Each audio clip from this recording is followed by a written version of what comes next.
వైష్ణవాన్ని తీసుకెళ్ళి సాయిబులో దూర్చింది అనే భాష నేను ఉపయోగించలేదు, ఆ పదం నేను అనలేదు. ఒకటి. రెండోది ఏంటి, ఈవిడ భరతవర్ష ఆయనకి కౌంటర్ ఇస్తే ఆయన ఏమి చేయలేక నాకు ఫార్వర్డ్ చేయటం అంట. అన్నీ ఊహించేసుకుంటుంది అనమాట. నేను ఎందుకు మాట్లాడాను అసలు? నువ్వు భగవద్గీత శ్లోకాల గురించి మాట్లాడిన దానికి నేను కౌంటర్ ఇవ్వాలి. అసలు వైష్ణవ సిద్ధాంతం ప్రకారం భగవద్గీత శ్లోకాలు మనం మాట్లాడచ్చు, తప్పేం లేదని చెప్పాను అక్కడ. కానీ భాగవతంలో శివుడి గురించి నువ్వు మాట్లాడిన దానికి నువ్వు వక్రీకరణ చేసిన సమాధానం చెప్పా. ఆ వీడియోలో మహాభారతంలో ఉపమన్యుడి గురించి, ఆ వృత్తాంతం గురించి కొన్ని లైన్స్ ఉదాహరణగా చూపించారు.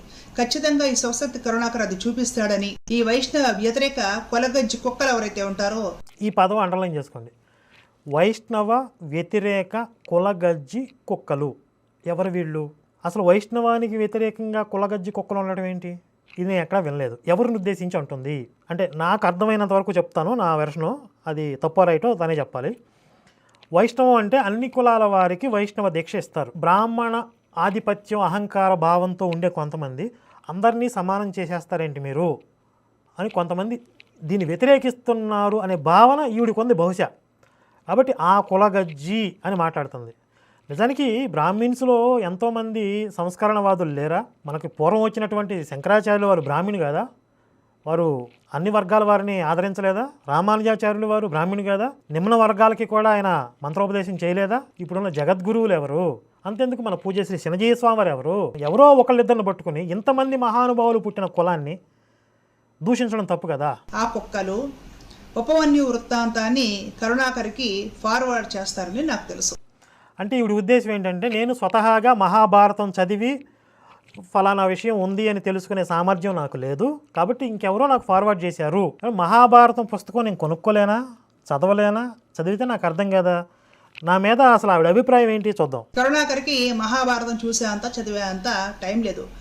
మొత్తం ఆవిడ డిసైడ్ చేసేస్తుంది. అసలు నా టైం టేబుల్ ఏంటి, మార్నింగ్ లేచిన దగ్గర నుంచి ఈవినింగ్ దాకా నా టైం టేబుల్ ఏంటి ఆవిడే చూసుకుంటుంది. నా అపాయింట్మెంట్ ఎవరికైనా కావాలంటే ఆవిడని సంప్రదించండి. నాకు ఎప్పుడు టైం ఉంటుందో ఎప్పుడు టైం ఉండదో ఆవిడే చూస్తుంది. తలకాయ తీసుకెళ్లి బైబిల్ మే గుస్సా దియా 10 साल हो गया है, उलट पलट कर बाइबल ही देखता रहता है, हर दिन हर रोज वीडियोस बनाता है बाइबल पर और जीसस का नाम लेता रहता है, करोड़ों रुपया कमाया, हिंदुओं से पैसा लूट कर और करोड़पति बन गया आसानी से. వాహ్వా వాహ్వా అంటే నేను చిన్నప్పటి నుంచి సినిమాలు చూసినప్పుడు ఇలా కవిత్వం చెప్పినప్పుడు వాహ్వా వాహ్వా అంటూ ఉంటారు. అది నాకు కవిత్వంలా వినపడింది. కాయి తీసుకెళ్లి గుస్సాదియా ఉల్టా పల్టా అనేదో చెప్పింది. అదేనండి, తలకాయ ఆరంభం తెలుగులో చేసింది అంటే తెలుగు ఆడియన్సే దీన్ని కంటిన్యూ చేస్తారు కదా. ఒకవేళ హిందీ వాళ్ళు పొరపాటున వీడియో ఓపెన్ చేసినా, ఒక స్త్రీ ఉంది కదా అని చెప్పి వీడియో ఓపెన్ చేసినా, ఇది తెలుగు వీడియో అని చెప్పి డిస్కనెక్ట్ అయిపోతారు, ఇక్కడ దాకా రారు కదా. తెలుగు వాళ్ళ కోసం మధ్యలో హిందీ చెప్పాల్సిన అవసరం ఏంటి? అంటే ఇది కూడా ఒక మానసిక వ్యాధే కదా. इन बेवकूफों को बिल्कुल महाभारत जी का ज्ञान नहीं है. నేను బూతులు తిడుతుంది కదా, నేను బేవకూఫోహో అంటుంది కదా. అంటే ఇప్పుడు నేను సాఫ్ట్గా మాట్లాడతానని కమిట్ అయ్యాను కాబట్టి పాపం సర్వైవల్ అయిపోయింది. ఇది ఫస్ట్ మిస్టేక్ కింద వదిలేస్తున్నాను. ఇలా రెచ్చగొట్టే కించపరిచే ఇంకొక కామెంట్ ఏదైనా వస్తే మళ్ళీ పాత వెర్షన్ వస్తుంది. కాశీకి పోయాడు, కాషాయం మనిషి అయిపోయాడు అనుకుంటున్నారా? వారణాసిలో పోతున్నాడు, తన వరుస మార్చి ఉంటాడు అనుకుంటున్నారా? అదే రక్తం, అదే పౌరుషం. కరుణాకర్ జాగ్రత్తగా విను. మహాభారతం లెసన్ ఒకటి చెప్తాను నీకు. తీసుకెళ్లి 10 సంవత్సరాలు అయింది, బైబిల్లో దూర్చావు, బూజుబట్టిపోయింది, ఇప్పటికే బయటకు తీసుకురావు. ఎందుకంటే నువ్వు బతుకు గడుకునేది అలాగా. బైబిల్లో దూర్చి నానబెట్టిన నీ తలకాయి ఉన్నటువంటి మహాభారతంలో దూర్చితే. హరి నేను చాలా పవిత్రంగా ఈ వీడియో చేద్దామని నేను భావించినా కూడా ఇన్ని అశ్లీల అసభ్యకరమైనటువంటి పదాలు వినవలసి వస్తుంది. ఇప్పుడు తను తీసుకున్నటువంటి సంప్రదాయానికి అవమానంగా నేను పలానా సంప్రదాయం అని చెప్తూ ఇన్ని బూతులు మాట్లాడవచ్చా? బైబిల్లో దూర్చడం ఏంటి, నానబెట్టడం ఏంటండి? బైబిల్లో ఒకవేళ పుల్ల దూర్చామనుకోండి, అది నానిద్దా? ఇప్పుడు ఒక మహిళ కోటాలో ఏం మాట్లాడినా చెల్లిపోదు కదా. అందుకే ఎంతోమంది గడ్డి పెట్టారు వీడియోలు చేసి. చాలా ఛానల్స్లో వీడియోలు వచ్చి నేను చూసా కదా. ఎన్నో వీడియోల్లో ఒక స్త్రీ అయి ఉండి ఇలాంటి భాష మాట్లాడడం ఏంటి? మరీ ఇంత బరితెగించి పబ్లిక్ ప్లాట్ఫామ్లో మగవాళ్ళని అలా మాట్లాడొచ్చా? వాళ్ళు మాత్రం ఎంతవరకు భరిస్తారు అని చెప్పి ఎంతోమంది స్త్రీమూర్తులు గడ్డిపెట్టారు. ఇంక ఇలాంటి భాషను ఉపయోగించబట్టే కదా.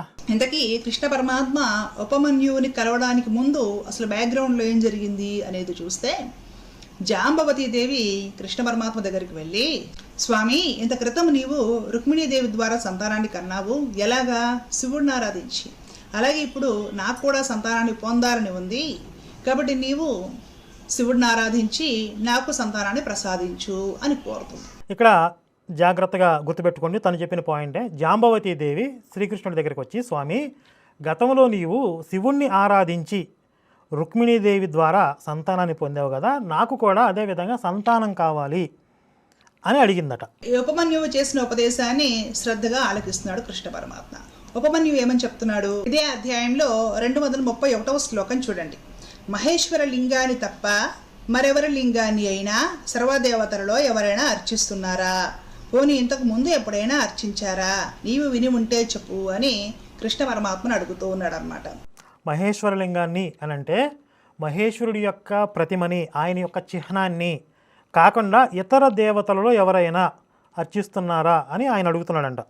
అందులో మరలా 232, 233 కూడా కంటిన్యూ చేయండి. బ్రహ్మ, విష్ణువు, దేవతలతో సహా నీవు కూడా సదా ఆ లింగాన్ని అర్చిస్తున్నారు కాబట్టి ఆయన సర్వశ్రేష్ఠుడు. అంటే బ్రహ్మ, విష్ణువు, నీవు అంటే విష్ణుమూర్తిని ఈయన్ని వేరువేరు తత్వాలుగా తీసుకున్నాడు.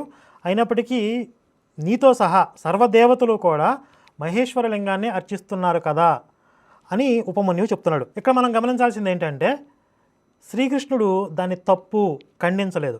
నువ్వు ఇలా అబద్ధం చెప్తున్నావేంటి అనలేదు. అంటే ఉపమన్యువు చెప్పేదాంతో శ్రీకృష్ణుడు కూడా ఏకీభవించాడనే కదా. అంతేకాదు ఆయన దగ్గర నుంచి దీక్ష కూడా తీసుకున్నాడు. అంటే ఉపమన్యువు చెప్పిన దానితో శ్రీకృష్ణుడు ఏకీభవించాడనే కదా ఆయన దగ్గర దీక్ష తీసుకున్నాడంటే.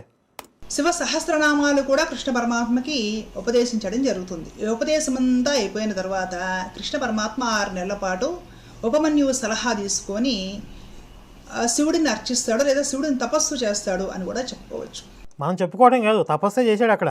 కాబట్టి కృష్ణ పరమాత్మ కొడుకులందరూ కూడా శివ అంశగా లయము చేయడానికి వచ్చిన వాళ్ళు. శివుడు లయకారుడు కాబట్టి, డిస్ట్రాయర్ కాబట్టి, శివుడి నుండి శివ అంశగా ఈ సంతానం అంతా కూడా కృష్ణ పరమాత్మ ద్వారకలో ఉంచి యుద్ధాలు చేపించాడు. చివరకు తన వంశాన్ని కూడా తానే నిర్మూలన చేయించాడు. అంటే నేను అక్కడక్కడ కొన్ని బిట్స్ తీసుకుని ప్లే చేస్తున్నాను, మొత్తం మీకు సారాంశం అర్థం కావడం కోసం. ఇంకో విషయం తెలుసా? భాగవతాంతర్గతంగా చూసుకుంటే లాస్ట్లో బాణాసురుడి వృత్తాంతం వచ్చినప్పుడు శివుడు కృష్ణుడు ఇద్దరు యుద్ధం చేసుకుంటారు. ఆ యుద్ధంలో శివుడు శివ సైన్యం మొత్తం కూడా ఓడిపోతుంది.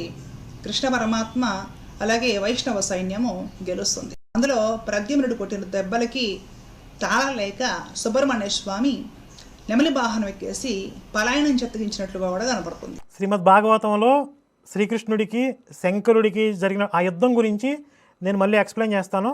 మళ్ళీ మహాభారతం ఉపమన్యు దగ్గరికి వెళ్దాం. దైవ సాంప్రదాయము పాటించే వాళ్ళకు కూడా ఒక గట్టి విశ్వాసము, ఆ సాంప్రదాయం పట్ల నియమనిష్టలు పాటించే విషయంలో జాగ్రత్త, ఆ సాధనా మార్గంలో వెళ్ళే పద్ధతి అన్నీ తెలుసుకొని నిష్ణాతులై ఉంటేనే శివుడిని పొందగలుగుతారు. ఎక్కడి నుంచి నేర్చుకుంటారు?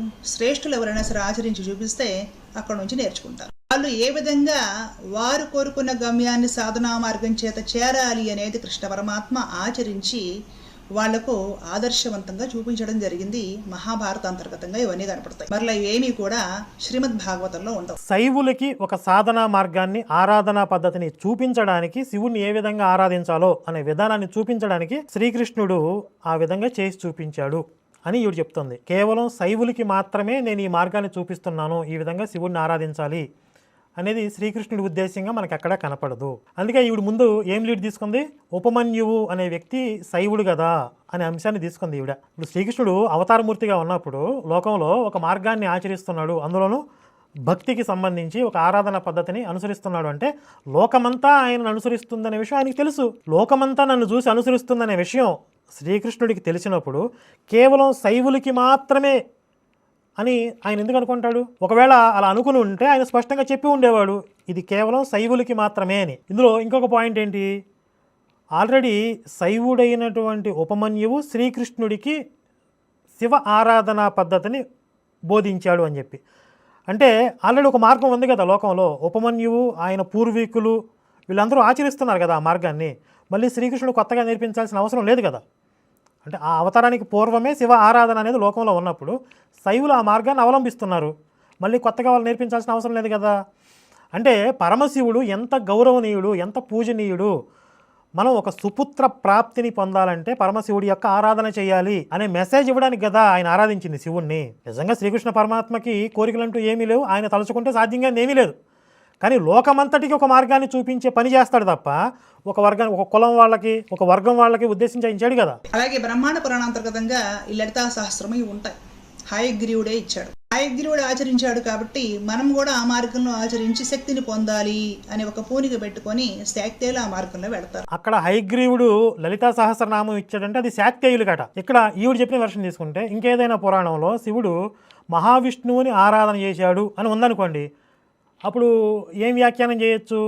కేవలం వైష్ణవులకి ఒక ఆరాధన పద్ధతిని చూపించడానికి శివుడు ఆ విధంగా చేశాడు, అది కేవలం వైష్ణవులకి మాత్రమే అని మనం వ్యాఖ్యానం చేయొచ్చా? కాబట్టి అక్కడ శివుడు విష్ణువుని ఆరాధించిన, ఇక్కడ శ్రీకృష్ణుడు శివుడిని ఆరాధించిన లోకమంతటికి ఒక మార్గాన్ని చూపించడానికే, అదే అర్థంలో తీసుకోవాలి.